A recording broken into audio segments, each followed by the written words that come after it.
Hello students of class second. Students दो chapter 4 और 5 मैं आपको समझा चुकी हूँ। कॉपी में भी मैंने आपको चैप्टर एक्सप्लेन कर दिया है, नाउन्स और nouns common and proper noun, ठीक है। और ये मैं बच्चों आपको कॉपी में भी वर्क भेज चुकी हूँ और आई होप आप लोगों ने बुक वर्क फिल कर ली होगी, कॉपी में भी वर्क कर लिया होगा। तो चलिए आइए अब हम एक न्यू चैप्टर देखते हैं। चैप्टर का नेम है नाउन्स नंबर, ठीक है। नंबर मीन्स सिंगुलर या प्लूरल, ठीक है। बुक में आपके दिया हुआ है नाउन्स नंबर, ठीक। अगर आप सिंगुलर प्लूरल लिखना चाहें तो लिख सकते हैं। यह है बच्चों आपका चैप्टर 6। सिंगुलर और प्लूरल क्या होते हैं? एक वचन और बहुवचन जो आप हिंदी में भी करते हैं। चूहा चूहे, है ना, राजा रानी रानियाँ, राजा राजाओं, है ना, और चिड़िया चिड़ियाएँ, खिड़की खिड़कियाँ, ठीक है बच्चों। ऐसे ही इंग्लिश में भी होता है नाउन्स नंबर। ये चैप्टर का नाम है आपका सिंगुलर और प्लूरल, सिंगुलर नाउन और प्लूरल नाउन। देखिए सिंगुलर नाउन क्या होते हैं बच्चों, पहले देखेंगे। Singular noun stands for one person, animal, place और थिंग। सिंगुलर नाउन केवल एक व्यक्ति, एक वस्तु, एक स्थान या एक वस्तु को बताता है। इस जबकि डेफिनेशन ऑफ प्लूरल नाउन किसको बताएगा? Plural noun stands for more than one person, animal, place और thing. More than one means एक से अधिक व्यक्ति को, एनिमल को, प्लेस को या थिंग को बताएगा। अब देखिए यहाँ पर एक लाइन मेन है, इसको देखेंगे। We can change a noun from singular to plural in following ways. हम नाउन को सिंगुलर से प्लूरल में कैसे चेंज करते हैं, ये मैं आपको अब इस चैप्टर के अंतर्गत बताऊंगी। बच्चों थोड़ा सा ध्यान देने वाला चैप्टर है ना। इसमें कुछ बच्चे कंफ्यूज हो जाते हैं एस लगाने में, है ना। कैसे कैसे हम सिंगुलर से प्लूरल में कन्वर्ट करते हैं, ये बातें आपको रूल्स के अकॉर्डिंग ही चेंज करनी होती हैं। तो चलिए देखते हैं। सबसे पहले देखेंगे rule number 1 by adding S को हम किन कंडीशंस में जोड़ते हैं वर्ड में, नाउन में। देखिए we add s at the end of many singular nouns to form their plurals. देखिए जैसे बुक है, बुक आपका क्या है यहाँ पर? नाउन, थिंग है ये आपकी। पेन आपकी थिंग है, गिफ्ट आपका थिंग है। इन तीनों में हमने एस को जोड़ा, ठीक है। We add s at the end of many singular nouns. देखिए अब यहाँ पर तीनों में हमने एस जोड़ा, ठीक। इसके बाद दूसरा देखिए अब यहाँ पर क्या है दूसरा rule, by adding E S कैसे जोड़ते हैं? If the nouns end in X, O, S, double S, S H और C H, we add E S to form their plurals. अब देखिए यहाँ पर ये हमें जो वर्ड्स गिवन है, इन वर्ड्स में बच्चों लास्ट में X, O, S, double S, S H और सी एच आ रहा है ना, और सी एच आ रहा है। तो इनमें क्या करना है हमें? मैंने आपको बताया जिन वर्ड्स के लास्ट में s, x, double S, S h, c h आता है, उनमें लास्ट में हम ई एस जोड़ देते हैं। तो फॉक्स में हमने क्या जोड़ दिया? Fox's, E S. मैंगो में हमने ई एस जोड़ दिया, मैंगोज। बस में हमने ई एस जोड़ दिया, बसेस। ग्लास में हमने ई एस जोड़ दिया, ग्लासेस। ब्रश में हमने ई एस जोड़ दिया, ब्रशेज़। ब्रांच में हमने ई एस जोड़ दिया, ब्रांचेस। जैसे बुश है ना, तो बुश भी b u s h bush, इसके लास्ट में भी एस एच आ रहा है, तो हम इसमें भी ई एस जोड़ के इसे बुशेस बना सकते हैं, ठीक है। अब इसके बाद एक नेक्स्ट रूल है। नेक्स्ट रूल देखेंगे, बहुत ध्यान से समझेंगे। Dropping y and adding i e s. Y को हमें ड्रॉप करना है, मीन्स हटाना है, and adding i e s, और आई ई एस को जोड़ना है। For the nouns ending in y, जिस नाउन के एंड में वाई होगा, and having no vowel before y, और वाई से पहले वॉवेल नहीं होगा, वी ड्रॉप द वाई, तो हम वाई को ड्रॉप कर देते हैं, and add i e s, और उसमें हम आई ई एस जोड़ देते हैं। कहने का मतलब आप एग्जाम्पल से समझ जाएंगे बच्चों। जैसे बेबी, बेबी के लास्ट में वाई है, कॉपी के लास्ट में वाई है, सिटी के लास्ट में वाई है, और पोनी के लास्ट में वाई है। इन सब में क्या है? वाई से पहले हमारा कोई भी वॉवेल नहीं है। वाई से पहले क्या है? कॉन्सोनेंट है।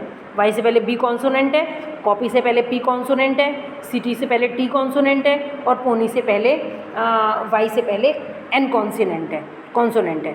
तो चारों में ही वाई से पहले जो हमारा लेटर है, बी, पी, टी और एन, ये चारों कॉन्सोनेंट्स हैं। इसीलिए हमने वाई को हटाकर आई ई एस जोड़ दिया। जैसा कि मैंने अभी आपको रूल में बताया था कि आई ई एस जोड़ने के लिए अगर नाउन से पहले, नाउन में वाई से पहले कॉन्सोनेंट होता है तब हम वाई को रिमूव करके आई ई एस जोड़ देते हैं। ठीक है, तो आई होप बच्चों ये वाला आपको समझ में आ गया होगा। इसके बाद चलेंगे जरा नंबर 4 को देखते हैं।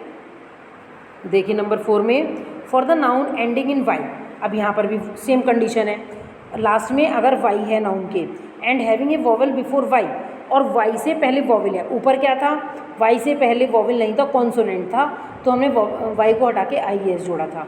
यहाँ पर क्या है, वाई से पहले अगर वॉवल होगा, वॉवल कौन कौन से होते हैं, ए ई आई ओ यू, और अगर वाई से पहले वॉवल होता है we add only s to make them plural.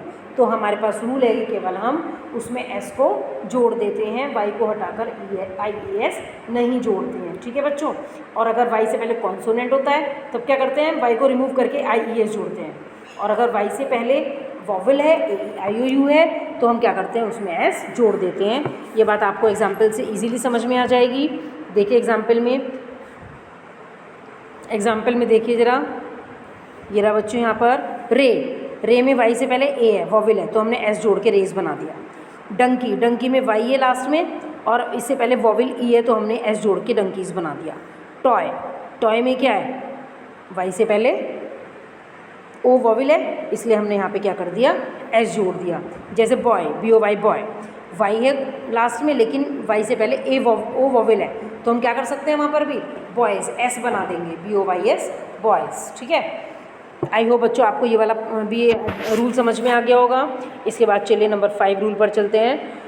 Dropping F और F E and adding V E S. F और एफ ई जब वर्ड के बाद में होता है तो हम क्या करते हैं, ड्रॉप कर देते हैं उस एफ को और एफ ई को, and adding V E s, और वी ई एस को जोड़ देते हैं।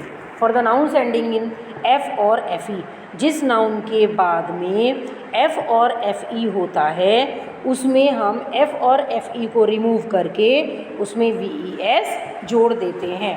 जैसा कि आपको एग्जाम्पल में समझाया जाएगा और आपको क्लियर हो जाएगा।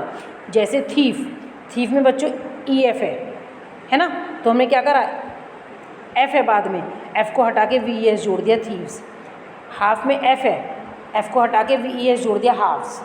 नाइफ में एफ ई है, एफ ई को हटा के वी ई एस जोड़ दिया नाइव्स। ठीक है, जैसे chief, c h i e f chief में बाद में एफ आता है तो हम चीफ्स लिखेंगे, चीफ्स नहीं लिखेंगे। ठीक है बच्चों, तो बच्चों मैं समझती हूँ कि आपको नंबर 5 वाला रूल भी समझ में आ गया होगा। इसके बाद नंबर 6 वाले रूल पर चलेंगे। ये है आपका अनयूजुअल प्लूरल्स। देखिए, some singular means nouns have unusual plurals nouns which do not follow any rules. कुछ अनयूजुअल प्लूरल्स होते हैं जो किसी भी रूल को फॉलो नहीं करते हैं, ना ही हम उनमें बच्चों एस लगाते हैं, ना ही उनमें हमने वाई के बाद एस लगाते हैं, ना ही वाई के को रिमूव करके आई एस जोड़ते हैं, ना एफ और एफ ई को हटाकर हम उसमें वी ई एस जोड़ते हैं, आई ई एस जोड़ते हैं। बच्चों कुछ वर्ड्स अलग होते हैं, अनयूजुअल प्लूरल्स होते हैं, जिनको क्या करते हैं, वर्ड ही चेंज करते रहते हैं। जैसे चाइल्ड को हमने चिल्ड्रन में बनाया, चाइल्ड्स नहीं लिखेंगे। मैन में हम मैंस नहीं लिखते, man, M E N men. Goose में हम गूजेज नहीं लिखेंगे, गीज। ठीक है, ऑक्स में हम ऑक्सेज नहीं लिखते हैं बच्चों, ऑक्सन। माउस में हम माउसेज नहीं लिखते हैं, माइस। फूट में हम फूड्स नहीं लिखते हैं, फीट।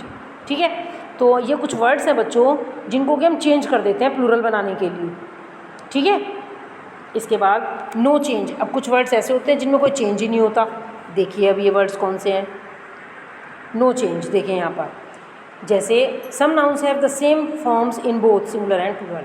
चाहे उन्हें सिंगुलर में यूज़ किया जाए चाहे प्लूरल में यूज़ किया जाए, हम उनको एज इट इज़ ही रखते हैं। जैसे फिश का फिश, फिशेस भी हो सकता है, जब एस एच है लास्ट में तो हम इसको उस रूल के अकॉर्डिंग फिशेस बना सकते हैं। ठीक है, लेकिन डियर को हम डियर्स नहीं लिखते हैं, डियर ही लिखेंगे, DEER डियर। चाहे एक हिरण हो और चाहे मोर देन वन तो हम वहाँ पर डियर ही लिखेंगे। जैसे शीप, भेड़, जो भेड़ होती हैं बच्चों ये समूह में चलती है ना, तो हम यहाँ पर भी शीप को शीप्स नहीं लिखेंगे, चाहे वो वन हो, सिंगुलर हो, चाहे मोर देन वन हो। हम वहाँ पर भी रूल है हमारे पास कि हम उसको भी एज इट इज़ ही लिखेंगे। जैसे हेयर है, हेयर को हम एज इट इज़ हेयर ही लिखते हैं, हेयर्स नहीं लिखते हैं। तो बच्चों ये कुछ वर्ड्स मैंने आपको बताए जिनको हम एज इट इज़ यूज़ करते हैं। इसके बाद एक रूल और है बच्चों, कुछ वर्ड्स ऐसे हैं जो अकेले एक हैं तब भी हम उनको प्लूरल फॉर्म में यूज़ करते हैं, एस लगाकर यूज़ करते हैं, जिनके कि जैसे एग्जाम्पल में देखेंगे some nouns are always use in plural. जैसे सीजर्स, अब सीजर्स के 2 पार्ट होते हैं, कैंची के 2 पार्ट होते हैं ना, दोनों को पकड़ के तो काम करते हैं। अगर हम कैंची का एक पार्ट हटा दें तो क्या आप एक पार्ट से काम कर सकते हो? नो। तो इसीलिए उसको सीजर्स बोला जाता है। एक है तब भी सीजर्स बोलेंगे। पेंट, अब पेंट नहीं बोलते हैं पेंट्स, क्योंकि पेंट्स के 2 पार्ट होते हैं, एक पार्ट के बिना आप पेंट को पहन सकते हो, ट्राउज़र पहन सकते हो? नो। तो इसीलिए हम उसको भी पेंट्स बोलते हैं। प्लायर्स, अब जो ये आपका प्लास होता है, प्लास के में क्या होता है, आप एक पार्ट की तरह एक पार्ट से काम कर सकते हो, कैंची की तरह नहीं कर सकते हो, इसलिए हम उसको प्लायर नहीं प्लायर्स ही बोलते हैं। ऐसे ट्राउज़र्स, ट्राउज़र्स जो हम पैंट पजामे वगैरह पहनते हैं, इनको भी हम क्या बोलते हैं बच्चों? ट्राउज़र्स। ट्राउज़र नहीं बोलते हैं क्योंकि ये भी 2 पार्ट में डिवाइड होता है। इसके बाद टोंग्स, जो किचन में हम चिमटा होता है, चिमटे के 2 सेम पार्ट होते हैं ना, तो इसमें भी हमें यही रूल फॉलो करेंगे कि हम इसमें एस लगाकर इसको लिखेंगे, क्योंकि इसके भी 2 ही पार्ट होते हैं। तो बच्चों कुछ रूल्स ऐसे हैं जो जिनमें हमें चेंजिंग करनी होती है, कुछ रूल्स ऐसे होते हैं जो कि बिना चेंज किए हैं। ये बड़ा इंपॉर्टेंट चैप्टर होता है नाउन्स नंबर का, जिसमें कि सिंगुलर और प्लूरल के बारे में बताया जाता है। आई होप बच्चों वीडियो से आपको समझ में आ गया होगा, और जो चीज़ आपको समझ में नहीं आएगी वो आप पूछ भी सकते हो। और अगर आप 2, 3, 4 बार वीडियो को सुनेंगे, देखेंगे, तो ऐसा हो नहीं सकता बच्चों कि आपको समझ में ना आए। कॉपी में वर्क करेंगे बच्चों। Okay, thank